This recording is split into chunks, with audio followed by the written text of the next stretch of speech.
હેમંત ચૌહાણે ઝી 24 કલાક સાથે ખાસ વાત કરી। ચૂંટણી સમયે કોઈ પ્રોગ્રામ નથી લેતા હેમંત ચૌહાણે મતદાન કરવાની પણ અપીલ કરી। લોકશાહીના મહાપર્વમાં લોકગાયક હેમંતભાઈ ચૌહાણ છે તે અત્યારે મતદાન કરવા માટે મતદાન મથક પહોંચ્યા છે। આપણે હેમંતભાઈ સાથે વાત કરીશું। શું કહેશો હેમંતભાઈ, આજે તમે મતદાન કરવા માટે આવ્યા છો, શું કહેશો?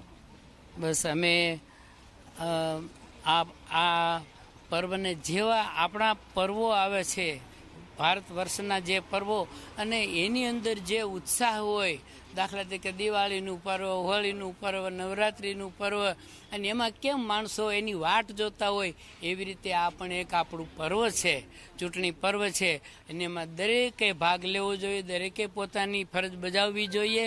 અને હજી અમે બારગામના અમારા પ્રોગ્રામોમાં અમારા આ લિસ્ટમાં લખી રાખીએ કે આજે પ્રોગ્રામમાં નથી જવાનું, એટલે અમે આ ફરજ બજાવી છે। અને આપ સૌ હજી ઘરે હો, તડકો ભલે લાગે 5 મિનિટ, અત્યારે સુંદર વ્યવસ્થા છે કે તમારે 10 મિનિટ પણ નથી લાગતી તડકા। તો શતાયુ મતદારો મતદાન કરીને દાખલો બેસાડ્યો છે। પંચમહાલમાં